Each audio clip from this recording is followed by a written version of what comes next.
Well, this fight is that welter. All right, round two here. Henry Hoof calling for some body work out of his pupil, Gilbert. Bagaimana jika dua orang yang paling berpengalaman, baik yang satunya sebagai mantan juara 2 divisi UFC dan yang satunya lagi sebagai orang yang telah mempelajari dan mengikuti semua segmen pertarungan UFC, nyata-nyata memberikan pengakuan yang berani untuk mengatakan bahwa Khamzat Chimaev akan menjadi juara UFC selanjutnya. Tentunya dari pendapat mereka ini merupakan sebuah peluang karena dipastikan prediksi mereka menggunakan keterampilan bertarung dan dari perjalanan dari seluruh petarung UFC.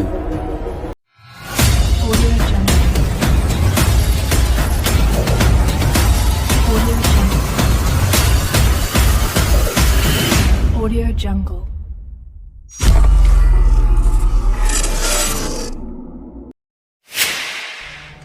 Mantan juara UFC Georges St-Pierre, mungkin banyak orang akan mendengarkan dan meyakini apa saja pandangannya tentang perkembangan UFC, baik itu mengenai pertarungan ataupun potensi petarung itu sendiri. Disebabkan profilnya yang telah melanglang buana di sekitaran oktagon dengan beberapa kemenangan menjadi satu kriteria untuk memberikan penilaian.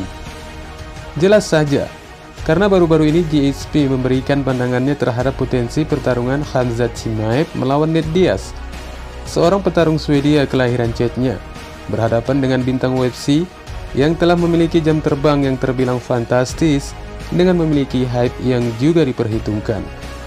Tentunya bagi Chimaev ini bukanlah lawan yang mudah, namun meski demikian bagi GSP, peluang Chimaev untuk memenangkan pertarungan tampak nyata di depan mata.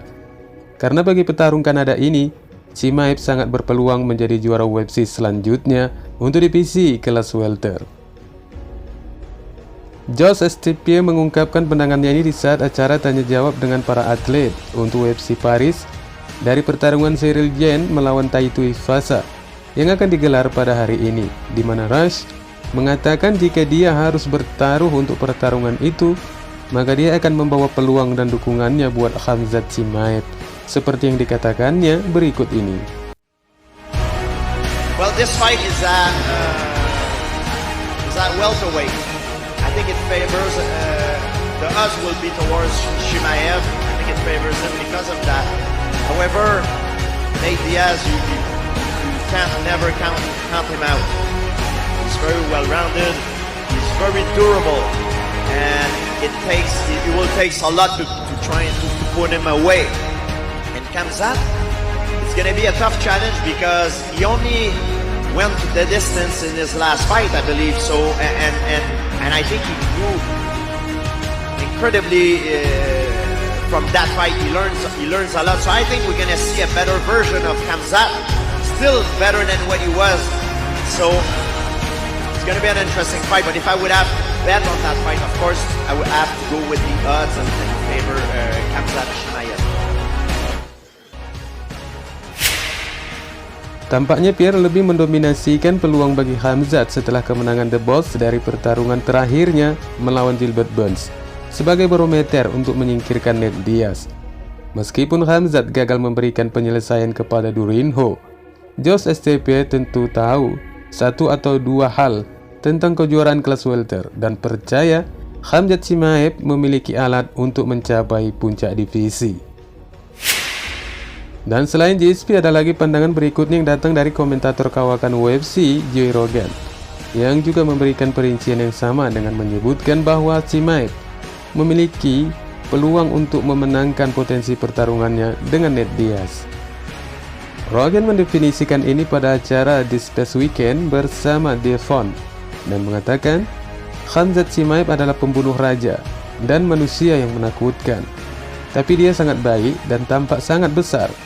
Anda harus takut kepadanya karena Khamzat adalah seorang pembunuh. Maksudku, ketika dia masuk ke segi 8 itu, dia akan mencari dan menghancurkan karena dia orang yang berbahaya, kata Joe Rogan memberikan pandangannya. Namun meski demikian, komentator itu juga mengagumi Nate Diaz karena setuju untuk melangkah ke dalam oktagon melawan petarung Swedia kelahiran Chechnya yang sedang naik daun. Diaz berisiko kalah dalam pertarungan perpisahannya di UFC, tetapi dia akan mendapatkan lebih banyak pujian jika dia bisa membuat kejutan melawan Khamzat Chimaev, petarung yang penuh dengan berbagai estimasi berbeda dari banyak penggemar.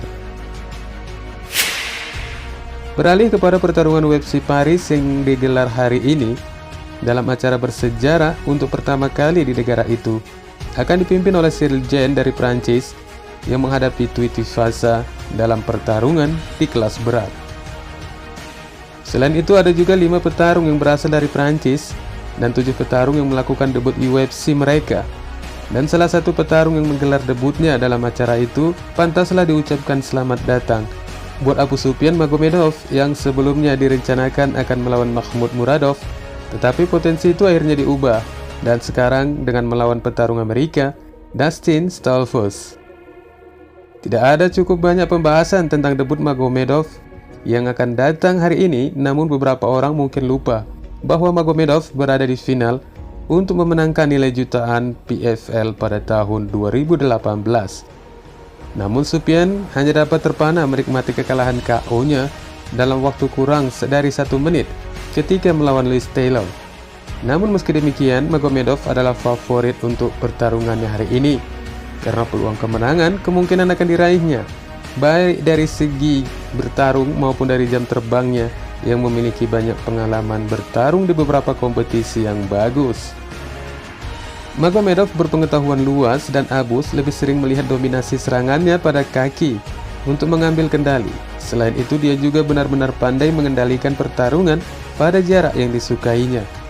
Magomedov, petarung keturunan Dagestan namun datang dengan negara Jerman, juga mampu melempar dengan hanya 1 tembakan. Namun, penempatan tembakannya mampu menebus lawannya. Di samping itu, Magomedov juga mampu menggunakan banyak tipuan keras untuk menarik lawannya keluar dari zona nyaman, dan kemudian membuat lawannya membayar akibat dari tipuannya itu. Dia benar-benar rapi saat melakukan kombinasi dengan melepaskan pukulan, dan kembali memimpin kombinasi dengan serangan yang berbeda, dan mencampur adukkan polanya yang diiringi dengan kekuatan dalam segala hal tembakan dan output di belakangnya ketika dia maju. Namun, Magomedov tidak sering melakukannya sebanyak yang mampu dilakukannya, karena dia adalah pegulat dengan permainan ground yang sama bagusnya. Perjalanan yang dia gunakan dalam clinch hanya dengan keterampilan gulat dasar yang solid. Namun, Magomedov memiliki 6 pengajuan dan 4 diantaranya dengan guillotine. Abu Sufyan jelas seorang yang tidak bisa ditembak lawannya secara membabi buta dengan menundukkan kepala, karena cara itu dipastikan akan menemui jalan yang salah. Namun, Magomedov dengan rekor 24 kemenangan dan 4 kekalahan memiliki kelemahan pada permainan atas dan grapplingnya yang kurang memiliki kekuatan. Di samping itu, Abu Sufyan juga sedikit melambat saat pertarungan berlangsung, tetapi dia tidak pernah benar-benar kehabisan peluru, dan petarung yang masih berusia 31 tahun ini berpotensi akan memasuki wilayah urutan pesaing di 15 besar divisi kelas menengah. Wassalamualaikum warahmatullahi wabarakatuh.